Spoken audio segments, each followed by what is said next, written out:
My name is Olivia. I'm a 37-year-old mom working part-time while raising two daughters. I live with my 10-year-old eldest daughter, my 8-year-old second daughter, and my husband Liam. I always thought our peaceful life would continue as we watch our daughters grow up, but then something happened. After dinner, when the girls had gone to bed, Liam began to speak seriously while having a nightcap.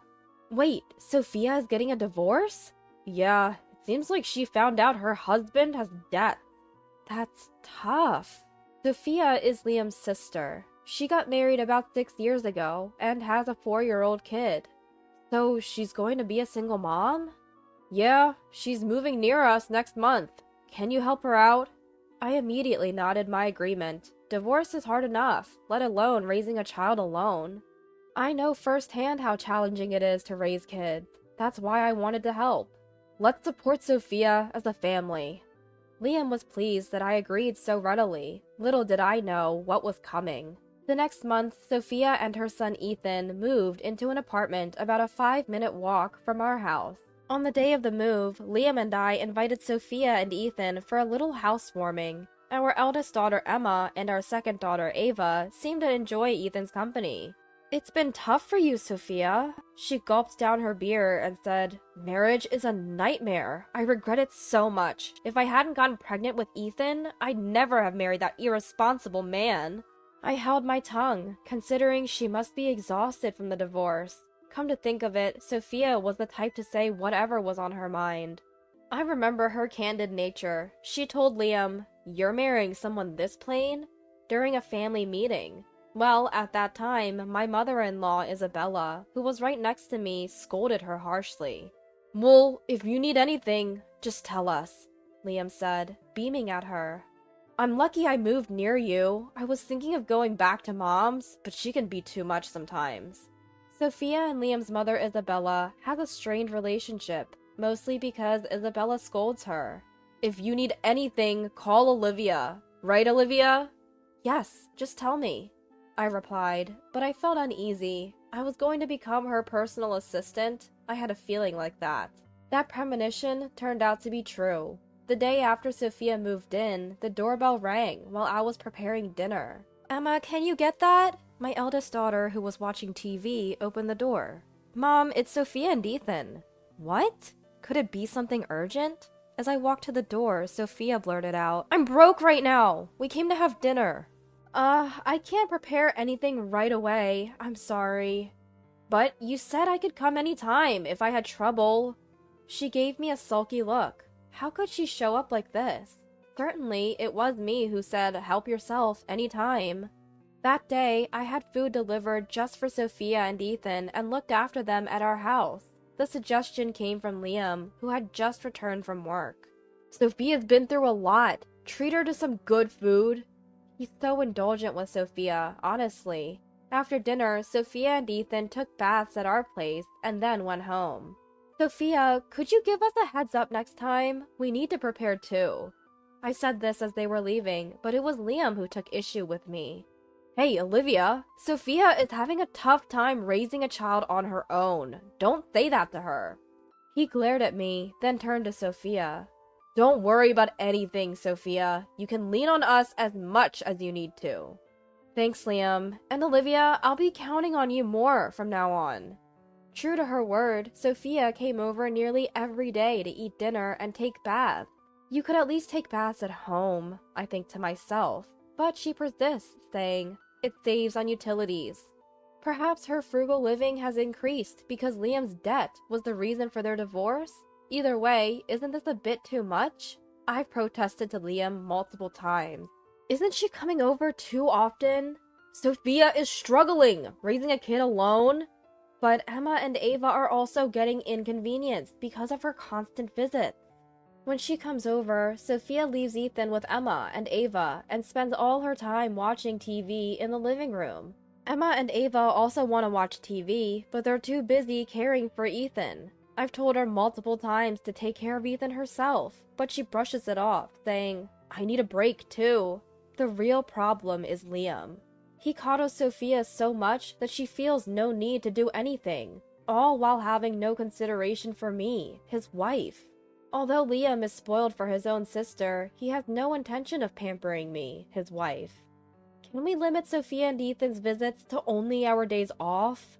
That was my non-negotiable term, to protect Emma and Ava's daily lives. Liam had a bitter look on his face, but said, "You're a surprisingly unpleasant woman. I understand." He said something unnecessary and understood. Liam reluctantly agreed, calling me surprisingly unpleasant. But then he started going over to Sophia's apartment almost every day himself. Emma and Ava began to worry, asking, "Is Dad not coming home again tonight? Did you and Dad have a fight?" It's unacceptable for him to be away from home every day when he's not on a business trip. Frustrated, I called Liam's phone. "Where are you?" "I'm at Sophia's place. Just gave Ethan a bath." He said this without a hint of shame. Have you ever given your daughter a bath?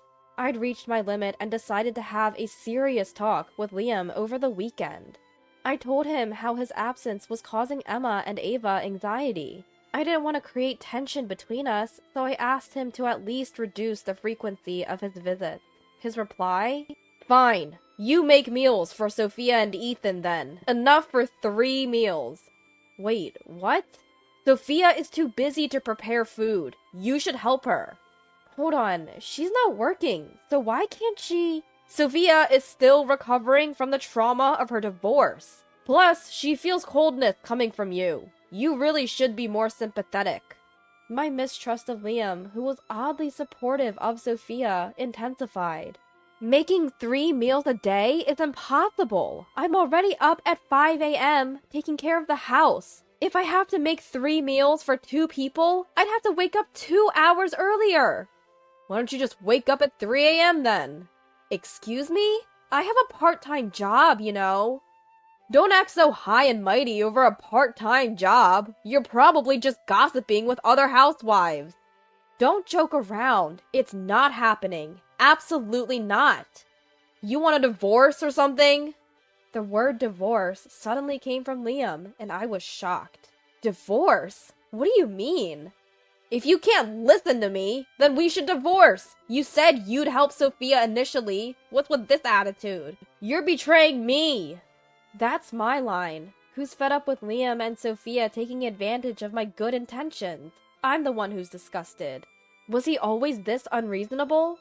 The conversation ended unresolved that day, and we went to bed in awkward silence.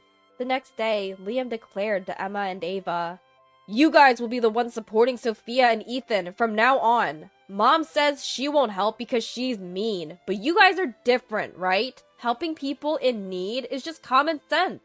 Emma and Ava looked stunned at their dad's unreasonable proposal. "When you get back from school, go straight to Sophia's house. Help with shopping and chores. Don't come home until you're done helping. Got it?" Unbelievable. Is Liam trying to turn Emma and Ava into household servants because he thinks I'm useless? This is just too much. Emma and Ava said, "Dad, we don't get what you're saying. Mom, we're leaving," and left the house. They probably decided it's okay to ignore what their absent dad says.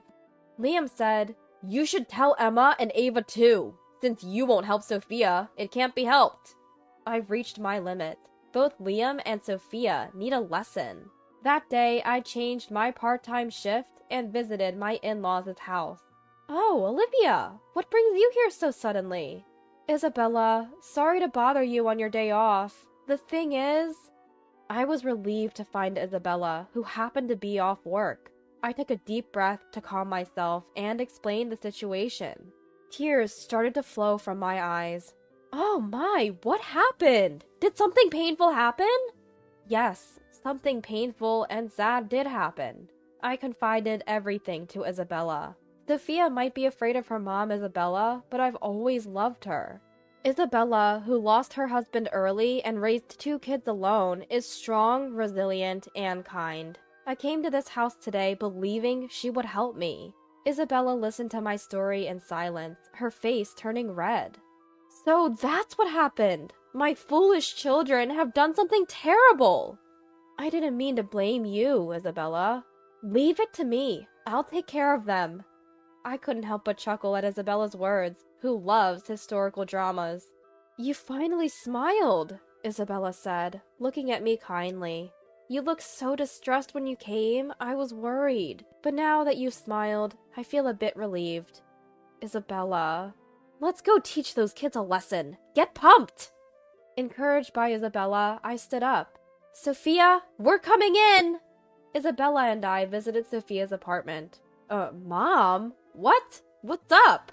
What do you mean, what's up? What's with this messy room? What have you been doing all day? The room is a mess, with trash and belongings scattered everywhere. Even the bed is unmade. The sink smells bad, apparently filled with food waste. Is Ethan being raised in a place like this? But Ethan isn't in the room. Where's Ethan? Isabella immediately asks on my behalf. He's at the daycare center. Since when? Which daycare center? I immediately ask back. After all, daycare centers around here are highly competitive. It's hard to get in midway, and I had a tough time getting Emma and Ava in. Plus, I haven't heard anything about this from Liam. Something's fishy. That's none of your business. Sophia snaps back at me, but Isabella counters. No, it is our business. Are you sure it's a daycare center? Are you lying? Cornered by Isabella, Sophia finally gives in. She's been leaving Ethan with an acquaintance during the day. What? An acquaintance? Can you trust them? I don't know. They have a 4-year-old too, so I thought it would be fine. Sophia's irresponsibility is glaring. You idiot! Go get Ethan right now! Isabella shouts, and Sophia rushes out to bring Ethan back. What's wrong with you? You've been causing Olivia so much trouble! What's your deal? Well, Liam said Olivia would do whatever he says, so I could take advantage of her. She says this without a hint of remorse. Wait a minute. Is that true? Huh? Did Liam really say that? That I could be exploited? Yes, he said you're like his servant. Even Emma and Ava could be used if needed. Unbelievable. That man, thinking of his wife and Emma and Ava like that. Isabella is also at a loss for words, but it's a good thing Sophia talks too much. Of course, Sophia is problematic, but it's clear that Liam is the root cause. Our target is Liam. Isabella and I waited for Liam to return at Sophia's apartment. Sophia, I'm home! Huh? Liam freezes when he sees Isabella waiting in the room. Mom, why? Sit down. We've been waiting. Isabella slaps the chair in front of her. Whoa, what's going on? Sit down now! At Isabella's command, Liam straightens up. You've been doing whatever you want, haven't you? As Isabella starts, Liam glares at me. You told Mom, didn't you? Shut up! Both you and Sophia are disgraceful as human beings. Both Liam and Sophia are scolded by Mom and look utterly dejected. It's clear that they're really afraid of Mom. Olivia, what do you want to do from now on? Isabella asks me in a calm voice. The decision was already made. Actually, Emma and Ava are at my parents' house right now. What? Why would you do that without telling me? You're the one who tried to make Emma and Ava into Sophia's personal servants. I saw that as a danger and acted as any parent should to protect their children. So, let's separate for a while. Separate? Just like that? It's not sudden. You've hardly been home except on your days off. And you were the first to mention divorce, remember? Any objections? That was just talk. I won't agree to a separation. He's determined to reject my proposal. That's when Isabella speaks up. If you divorce, I'll be on Olivia's side. I'll handle all the legalities. Only if you really go through with it, though. Isabella explains the legal process of divorce, what to be cautious about in great detail. Yes, Isabella, who loves historical dramas, is an active lawyer. Even past 60, she's still practicing. It's clear why Sophia and Liam fear her. She's been a strong advocate for clients who are suffering from life's injustices. Whether it's her daughter or son, Isabella will stand for justice without compromise. I wonder how such selfish children came from someone as straightforward as her. I'm on Olivia's side. Justice will prevail. No, I'll make sure it prevails. I had no other response but to applaud Isabella. After that, Liam and I separated for 3 months and then divorced. I thought he'd refuse, but he agreed after Isabella talked to him. I don't know what they discussed, but from Liam's words, I don't want to make an enemy of Mom. I can imagine it was a tough conversation. Isabella later told me, "You don't want to make an enemy out of a lawyer." Liam probably realized he had no chance of winning if Isabella, a skilled lawyer, was on my side. Well, it was a clear win for Isabella. My last words to Liam were, "How does it feel to be overthrown by your servant?" Liam said nothing and just looked down. Had he been looking down on me all along? I never saw it that way, but you never know when someone's true nature will reveal itself. As for Sophia, she lost financial support from Isabella after the divorce. "There's government assistance, so you'll manage. Stop being spoiled. If you're broke, work and be a responsible mom." After hearing this from Isabella, Sophia seems to have changed her ways and is raising Ethan while working part-time. After the divorce, I switched from part-time to full-time employment. Part-time income wasn't enough to provide a decent life for Emma and Ava. I was offered to take a test for a full-time position at work and luckily passed. Maybe God gave me this chance because of the hardships I faced. I still keep in touch with Isabella even after the divorce. "Grandma, I got 100 on my test today." "Grandma, I drew a picture in art class. I'll hang it up for you."